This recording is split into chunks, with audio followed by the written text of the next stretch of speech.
Fala galera, sejam bem-vindos ao meu canal. Espero que vocês estejam todos bem e vamos dar procedimento, né, ao assunto que eu gostaria de tratar hoje. E o que hoje eu tenho em mente para trazer para vocês aqui é sobre o caso do Mike Leão, sobre o caso dos seres, as 4 espécies alienígenas que um membro da CIA revelou, e também falarei sobre a Copa do Mundo. Eu falarei aqui brevemente sobre a minha interpretação sobre o caso Mike, sobre o caso dos 4 espécies de seres diferentes, e também falarei um pouco sobre o que eu acho, né, da Copa do Mundo, e convido a todos vocês a assistirem e compartilharem, comentarem, curtirem, se for claro, um vídeo que vocês acreditem que tem um potencial para isso. Então vamos lá. O primeiro vídeo que eu irei abordar será o vídeo do caso Mike. Será um vídeo que eu acredito que boa parte de vocês, a maioria, já viram. Eu acredito que não é um vídeo novo. É somente um vídeo que eu farei com ele um recorte e darei a minha interpretação sobre o assunto. Não é um vídeo longo, é um vídeo, acredito que seja de 2 minutos, e eu lançarei agora aí para vocês estarem vendo. Meu Deus, o que é isso? Gente, ali eu tinha ido ver o som, né, galera? E aí começou a aparecer, teve esse estalar ali em cima da minha casa, que era como se fosse uma catraca, que vocês escutaram nos stories anterior. E aí começou a aparecer esse objeto brilhante em cima do rio, que tinha aproximadamente uns 70 metros. Não é algo pequeno, em torno de 50, 60 metros, eu tenho certeza. Porque ele ficou pairado no rio, aí ele apagou as luzes e, gente, é em cima do rio. É uma região totalmente fechada, de mata aqui. Eu vou postar porque faltou isso para algumas reportagens postarem, porque eles falaram como se lá fosse algo que tivesse uma civilização e não tem nada ali. Eu vou deixar bem específico aqui para vocês entenderem. E eu tive vários registros, um mais lindo do que o outro, e depois isso passou em cima da minha casa, desligado. Eu fiz um desenho, vou deixar a foto do desenho aqui. E, gente, o som que eu escutei lá embaixo, eu desenhei num papel o estilo do vibrar do som, como se fosse um código Morse, eu não sei, porque eram uns estalados lá embaixo, tipo um rosnado, meio inseto. Enfim, gente, foi algo muito surreal, eu gravei vários vídeos. Então, pessoal, o vídeo do Mike é esse aí. Eu acredito que boa parte de vocês já tem, né, o conhecimento sobre esse conteúdo. Não era nada novo que eu ia trazer em relação aos vídeos que estão saindo, mas é mais sobre minha interpretação sobre o assunto. E como eu gostaria de deixar algum registro, né, sobre o caso, eu escolhi esse vídeo que é bem explicativo, né? Então, pessoal, nesse vídeo ele fala sobre coisas interessantes que eu gostaria de estar debatendo com vocês aqui. Ele fala sobre o barulho que é emitido pela essa nave, que, no meu entender, se tem uma certa semelhança com a comunicação que os seres da série Os Três Corpos emitiam, né, quando tentavam entrar em contato com os seres humanos. E me faz pensar, né, que, de alguma forma, o Mike ele estava, assim, recebendo contato extraterrestre ou intraterreno, seres dessa terra que a gente não tem conhecimento. E outra coisa que me chamou a atenção foi as luzes. Por que motivo um ser de um outro planeta ou um intraterreno ele vai passar despercebido, né, digamos assim, despercebido, e irá pousar em uma área totalmente inabitável e irá ficar piscando, emitindo luzes? Faça essa reflexão aí você. Você fez? Diz aí nos comentários. Cara, é muito intrigante mesmo. Porque, vamos lá, se eu sou um ser, né, alienígena, vamos supor, todos nós, seres humanos, quando habitamos planetas que não são da Terra, a gente é alienígena. Por exemplo, quando os humanos eles foram para a Lua segundo a NASA, eles não eram humanos, eles eram alienígenas, porque eles habitavam um espaço que não foi destinado aos seres humanos. Tanto que eles precisaram, segundo a NASA, ter equipamentos de altíssima qualidade para conseguir estar naquele ambiente. Então, eu acredito que isso pode ser que esteja uma coisa juntando a outra, entende? Eu acredito que o que passa no filme, na série, desculpe me corrigindo aqui, é a série, não é o filme. O que se passa na série, os problemas dos teus corpos, parece estar se refletindo na vida real. Só que, no caso, com o Mike, né? Nos registros que ele tem mandado e tem feito. E uma outra coisa que me chamou a atenção, né? E traz também partes disso que eu falei, é que quando o objeto, essa nave, que segundo ele tem 60 metros, passa por cima da casa dele, ela não está acesa, ela não está brilhando. Eu me faço assim uma reflexão, né? Vamos pegar aqui objetos voadores humanos.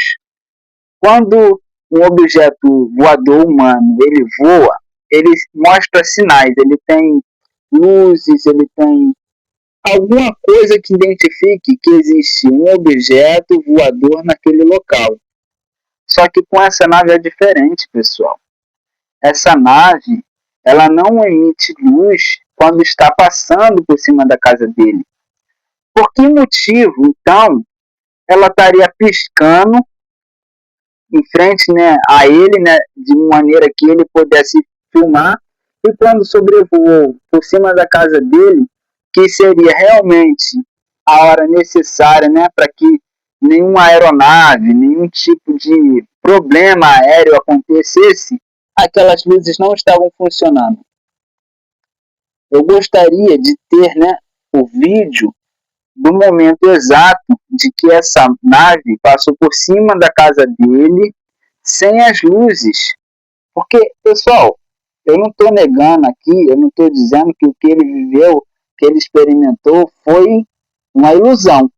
Mas é totalmente utópico uma nave que ufólogos e outras pessoas dizem serem de outro planeta, virem aqui, ficarem piscando igual árvore de Natal e no momento delas irem embora, elas apagarem as luzinhas e saírem como se nada tivesse acontecendo. Então, existe uma lacuna gigante nesse fenômeno. E o primeiro ponto a ser esclarecido é o porquê aquelas luzes brilhavam e porquê quando ele sobrevoou por cima da casa do Mike não brilhavam. Quando o Mike, ainda de dia, ele relatou o barulho, aquele barulho, né, específico, que eu não vou saber imitar, mas parecia muito com que os alienígenas da série dos problemas dos teus corpos faziam, como se fosse um código Morse, alguma coisa parecida. Aquilo ali pode ser que tenha sido o primeiro contato. Isso na minha interpretação leiga. Por quê? Vamos lá. A nave chegou, certo? Ela emitiu o primeiro contato, que foi por barulhos, gemidos, grunhidos, etc. Ele não entendeu, certo? Ok. Então, o que essa nave fez? Ela esperou anoitecer e começou a piscar de maneira proposital e de forma que ele conseguisse ver aquilo e registrar. Então, esse foi o segundo contato. Vai existir o terceiro, vai existir o quarto. Como? Eu não sei. Mas se esse ser visitou o Mike e tentou o contato por grunhidos com o código Morse e depois ficou piscando sem necessidade alguma, pois ele mesmo registra e fala que essa mesma nave passou por cima da casa dele desligada ele quer dizer sem aquelas luzes, então aquela nave não tinha necessidade alguma de emitir aquelas luzes. Ela só emitiu aquelas luzes no meu entender, no meu ponto de vista, na minha interpretação, para fazer contato com o Mike. Era uma forma, como é que eu posso dizer, alegre e espontânea, e não tão, como é que eu posso dizer, assustadora de fazer contato.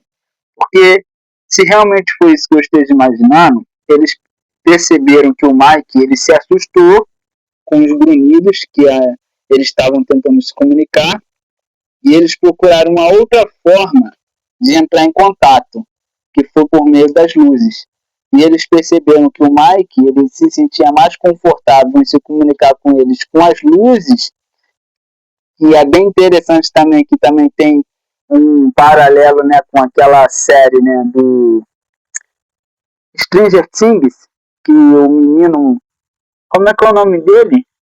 Aquele menino que se perde, né? E ele se comunica com a mãe dele.